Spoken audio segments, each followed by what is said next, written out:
The galaxy is old, its empires are powerful, and its wars are endless. Humanity stands. These are the Empyrean Chronicles. Run silent. Part 1. The Wound.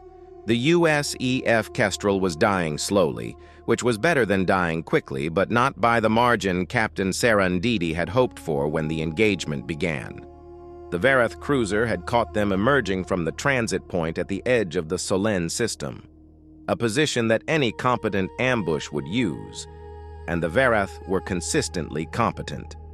The Kestrel had taken 2 hits before her shields were fully cycled from transit mode to combat configuration, and the second hit had done something to her primary drive housing that Chief Engineer Watts described as catastrophic and then revised to severe when he saw Ndidi's expression.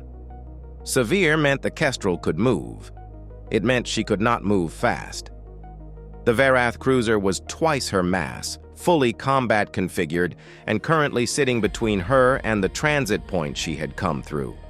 Going back was not an option. The Solen system's inner boundary, where the USEF listening post was positioned and where, in theory, help might be available, was 9 hours at full drive. The Kestrel could not make 9 hours at full drive. "Watts," Ndidi said into the engineering channel. "How long until they track our drive signature?" "They already have it, Captain. The question is how long until they run us down." A pause filled with the sound of someone doing calculations they found unpleasant. "At our current drive output, they close to weapons range in approximately 4 hours. If I can get us to 60% thrust, maybe 6 hours. Enough to reach the inner boundary if we push hard and they don't push harder." "Can you get us to 60%? "In about 3 hours, maybe." "That leaves an hour's gap where they're in range and we're not at the boundary." "Yes." "What if we went dark?" A longer pause. "Captain, full power down. Everything non-essential. Drop our drive signature to the point where they're tracking residual heat rather than active output." In open space, against a Verath cruiser with current generation sensors, a full power down buys us maybe 40 minutes before they reacquire, and we'd be drifting, no maneuver capability until we power back up, which takes 6 minutes minimum. "I'm not thinking about open space," Ndidi said. She pulled up the system chart. "Get me Lieutenant Caro, and keep working on that drive." The Solen system was not, by most navigational assessments, an interesting system. Its primary star was old and dim. It had 4 planets, none of them habitable, none of them strategically significant. What it had, in the space between its second and third planets, was a debris field, the remnant of a collision that had occurred some time before any species in the current galactic community had developed writing. The debris field was not large enough to be a navigational hazard for vessels that knew it was there. It was dense enough that active sensor sweeps had difficulty penetrating it beyond a certain depth. Lieutenant Caro, the Kestrel's navigation officer, looked at the chart for 30 seconds after Ndidi showed her the idea. "The field is 6 hours at our current drive output," Caro said. 5.5 if Watts gets us to 50%. "The Verath will be in weapons range before we reach it." "Yes, by approximately 40 minutes. So they'll have 40 minutes to fire on us before we reach the field." "Yes, and inside the field?" "Inside the field, their sensors are degraded. Not blind, degraded. At the depths I'm thinking about, they lose resolution on anything smaller than a cruiser mass object. We're a frigate. We disappear." Caro studied the chart. "The field's interior is not safe at any speed. The debris density in the deeper sections, I know. Collision risk is significant. Lower than the risk of being in open space with a Verath cruiser on our tail for 4 hours." Caro looked at her. She had the expression of someone who had run the numbers and arrived at the same answer Ndidi had, and was not sure how she felt about that. "The Verath won't follow us in, not at depth. Their mass profile makes the collision risk unacceptable." "That's the idea." So we go in and they wait at the edge. They wait at the edge, Ndidi confirmed, while we find a way through that comes out somewhere they're not. Is there a way through? Ndidi looked at the chart for a long moment. Find one, she said. Part 2. The Chase. The Verath cruiser was named in the Verath designation system, something that translated approximately as persistent judgment. Ndidi had found this out from the signals intelligence her communications officer had pulled from the Verath's identification broadcasts, and she had noted the name with the professional respect she extended to opponents who were good at what they did. Persistent judgment was good at what it did. Its captain, she had no name for him, thought of him as the Verath commander, which was sufficient, had positioned his ship efficiently after the initial engagement, not burning drives to close immediately, but holding a pursuit distance that kept the Kestrel in sensor range without overextending. He was managing his fuel reserve.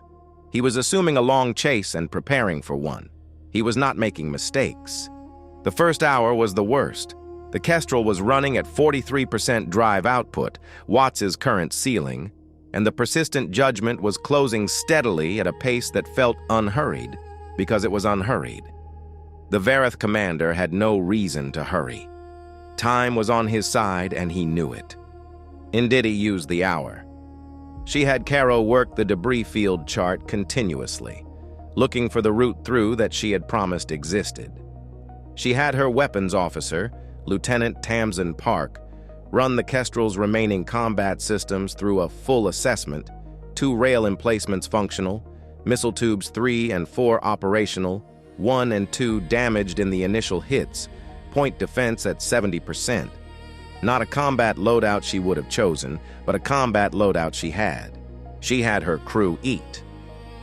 This was the kind of thing that seemed trivial in the middle of a chase and was not trivial at all.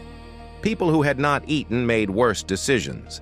The Kestrel's galley produced something that approximated a meal, and Ndidi ate hers at her station without tasting it and was glad she had. At the 90-minute mark, Watts called up from engineering. 51%, he said. Best I can do right now. Working on more. It's enough, Ndidi said. It bought them perhaps 20 additional minutes before the persistent judgment reached weapons range. 20 minutes was not much. It was more than nothing. At the 2-hour mark, Caro found the route. It's not clean, she said, which was Caro's way of saying it was dangerous. There's a corridor through the outer debris band that a frigate-mass vessel can navigate at low speed. It takes us into the mid-depth zone where the Verath sensors lose resolution. From there, there's a passage. It's narrow, and I'd want to run it at speeds that give me time to react to obstacles. Where does it come out? The far side of the field, bearing 220 from current position, approximately 40,000 kilometers from the field's edge. And where will the persistent judgment be when we come out? Caro overlaid the projections. If they hold their current position at the field edge and wait, they'll be bearing 045, approximately 80,000 kilometers from our exit point, out of immediate weapons range. For about 4 minutes at their drive output. 4 minutes. Ndidi looked at the chart and thought about what 4 minutes was worth and what she could do with it. How long is the transit through the field? At the speeds I'd want to run it, 6 to 7 hours. The Verath will be waiting. Yes. But they won't know exactly where we come out. The exit bearing covers a range of possible emergence points along a 40-kilometer arc. They can cover it, but they'll have to spread to do it, and spreading means they can't concentrate fire immediately. Ndidi looked at Park. 4 minutes at 80,000 kilometers, what can we do? Park had been following the conversation with the focus of someone building a plan in real time. At 80,000 kilometers, our rail emplacements are at the edge of effective range. We'd be hitting them at degraded accuracy, but their point defense would also be at extended range. She paused. If we came out already at combat speed, already locked, fired the moment we cleared the field edge, they'd be reacting instead of waiting, Ndidi said. Yes. And if we pick the right point on that 40-kilometer arc, the point that puts us at the best angle to their likely holding position. Find that point, Ndidi told Caro. Build it into the transit course. I want to come out of that field already aimed. Part 3. The dark. They entered the debris field 3 hours and 40 minutes after the engagement began, with the persistent judgment 22 minutes behind them and closing. The outer band of the Solène debris field was navigable in the way that difficult terrain is navigable. Possible, costly inattention, unforgiving of error. Caro flew the entry course from the navigation station with a focus that Ndidi had learned not to interrupt. The Kestrel moved through the outer debris at 30% drive output, slow enough that Caro had reaction time, fast enough that the Verath would need to commit to following before the Kestrel's drive signature faded into the field's ambient thermal noise. They did not follow. Ndidi had expected this and had planned for it, but she felt the confirmation of it as a specific kind of relief, the relief of a variable resolving in the direction you needed rather than the direction you feared. The persistent judgment held position at the field's edge. Its captain had made the correct tactical decision. A cruiser-mass vessel in a debris field of this density at pursuit speed was a cruiser-mass vessel with an unacceptable collision risk. He would wait. He would watch the exit arcs. He would be there when the Kestrel came out. She had 6 to 7 hours to think about what to do about that. The mid-depth zone of the Solène field was something Ndidi had not been prepared for despite the charts.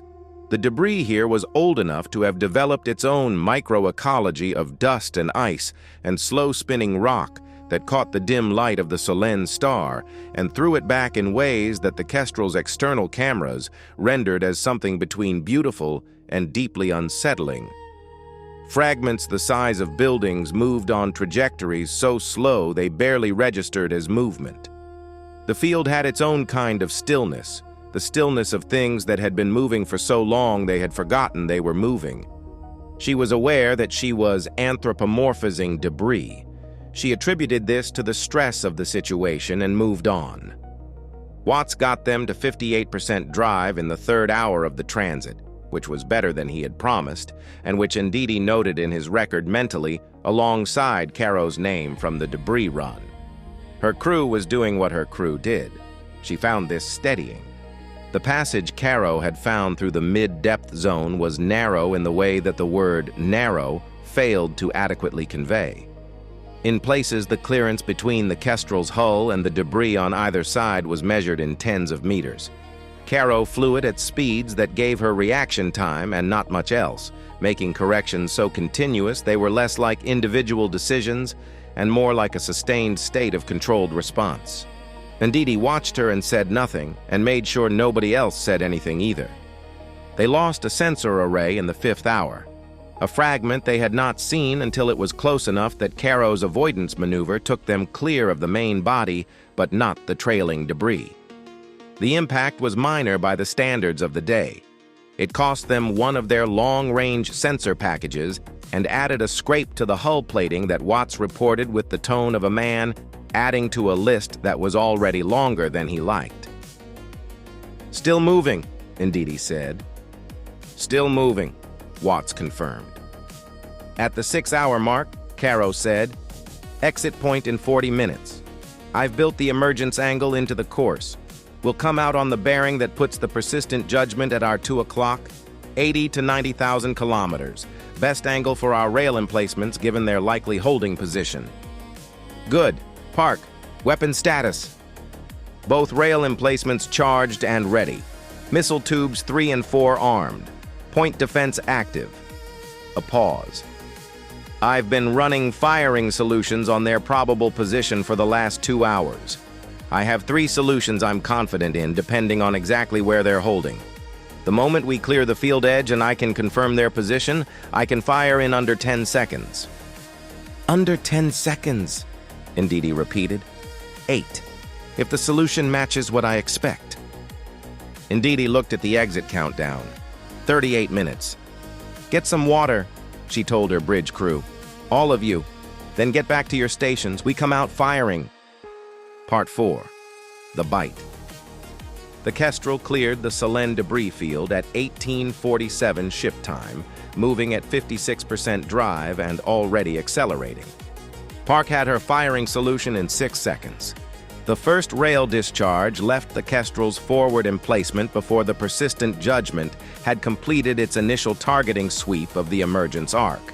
It was not a killing shot. At this range, against a cruiser's shields, a single rail round was damage rather than destruction. But it was a statement. It said, "We are here. We are not running. We are already shooting." The persistent Judgment's response was fast. Its captain had been waiting for 7 hours, and he had clearly spent those hours preparing. His return fire was coordinated, his positioning was good, he had held his ship at a location that covered the most likely emergence points, while maintaining his own firing angles. He was, Ndidi reflected, an excellent commander who had made one error. He had assumed that a damaged frigate emerging from a debris field after a 7-hour transit would be in a defensive posture. The Kestrel was not in a defensive posture. The Kestrel was angry, which was not a tactical term but was an accurate description of the ship's energy in those first minutes. The released tension of 7 hours in a debris field, 7 hours of being hunted, 7 hours of Watts and Caro and Park doing impossible things with damaged equipment, all of it converting into the particular focus of a crew that had survived the hard part and was not inclined to be reasonable about what came next. Park fired the rail emplacements in alternating sequence, maintaining a rate of fire that kept the persistent Judgment's point defense occupied, while Ndidi closed the range. Closing the range was not the obvious choice. A damaged frigate moving toward a cruiser was moving toward superior firepower. It was also moving toward a range where the Kestrel's degraded accuracy became less degraded, where the size differential mattered less, where a frigate that had spent 7 hours navigating a debris field was considerably more maneuverable than a cruiser that had spent 7 hours holding position in open space. The persistent Judgment took 2 solid hits in the first 4 minutes. Neither was catastrophic. Both were meaningful. Shield degradation, a secondary system damaged on the cruiser's port side, the tactical picture shifting in increments that the Verath commander was managing well, but managing under pressure he had not planned for. He adjusted. Of course he adjusted. A commander of his quality did not absorb hits and hold course. He began to reposition, trying to bring his broadside to bear and use his mass advantage in a direct exchange. It was the correct response. It was also a response that Ndidi had anticipated because it was what she would have done, and she had spent 3 hours of the debris transit thinking about what she would do in his position. She did not give him the broadside exchange.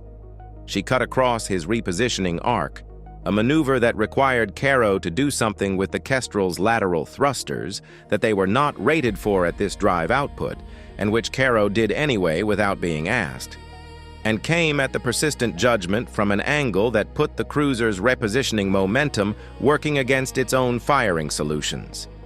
The Verath commander had to choose between completing his repositioning and maintaining fire. He could not do both. He chose to fire. The Kestrel took a hit on her starboard side that blew out the point defense array entirely and opened a compartment to space that damage control sealed in 90 seconds, but which killed 2 people in the process. Ndidi received this report and noted it and kept moving and told herself she would account for it properly when this was done. Park put a missile into the gap left by the persistent Judgment's incomplete repositioning. Tube 3, which had been functional since the start, and which Park had been holding for a moment when the geometry was right. The geometry was right. The missile hit the persistent Judgment on her forward section at a point where the shield degradation from the earlier rail hits had thinned the coverage. The damage was significant, not fatal to the ship. The Verath built their cruisers to absorb punishment, but significant enough that the persistent Judgment's drive output dropped visibly on Ndidi's tactical display and her forward weapons array went offline. A pause in the exchange, both ships reading each other. Then the Verath commander did something Ndidi had not expected. He opened a hailing frequency. She almost didn't answer. She answered, "Captain." The translator rendered his voice as measured, neither angry nor conceding, the voice of a professional assessing a situation. "You came out of that field already shooting." "Yes," Ndidi said. "I had my sensors on the emergence arc for 7 hours. I was prepared for every point on that arc." "I know." A pause. "You were prepared for me being prepared." "Yes." Another pause. Longer. "My forward array is down. My drive is at 60%. You have 2 functional weapons emplacements and a missile tube." He seemed to be working through this aloud, in the way that someone does when the conclusion they have reached is not the one they started with. "The engagement continues to be disadvantageous for me." "Yes," Ndidi said. "I am going to withdraw," the Verath commander said. Not a question, not a request, a statement of intent delivered to an opponent he had decided deserved the information. "Understood," Ndidi said. The persistent judgment began to pull back. Ndidi watched it go and did not pursue. The Kestrel was in no condition to pursue, and the Verath commander had earned his withdrawal by being, throughout, an excellent opponent who had simply encountered something he had not fully accounted for. Part 5. The Accounting. The damage report took an hour to compile fully. Ndidi went through it section by section with Watts and her first officer, Lieutenant Commander Adaora Ease, noting each item and its implication for the Kestrel's ability to continue to the listening post at the system's inner boundary. They could make it, slowly, carefully, with Caro watching the navigation and Watts watching the drives, but they could make it. The Kestrel was damaged, and she was short 2 crew members, and she had expended most of her missile complement, and she was going to need a repair yard before she was fit for another engagement. She was intact. She was moving. She had come out of an ambush, a 7-hour debris transit, and a close engagement with a Verath cruiser twice her mass, and she was still pointing in a direction of her own choosing. Ndidi wrote the names of the 2 dead into the log herself. Specialist Okonkwo Thaddeus, Engineer's Mate Reyes Carla. She wrote them with the full name and rank and the time of death and a single line about each of them, not their service records. Those were elsewhere, but something she had observed herself. Okonkwo had a habit of leaving small drawings on the margins of his maintenance logs, quick sketches of whatever he was working on, precise and unexpectedly skilled. Reyes had been the person in the engineering section who remembered everyone's coffee preference and produced the right thing without being asked. She wrote these things because they were true, and because the log was where truth was kept. Then she closed the log and called Caro. "Course to the inner boundary," she said. "Already plotted," Caro said. "Of course it is. Take us home." If you enjoyed this story and want to hear more tales of humanity rising among the stars, please like, comment, and subscribe. New stories are released regularly here on Empyrean Chronicles.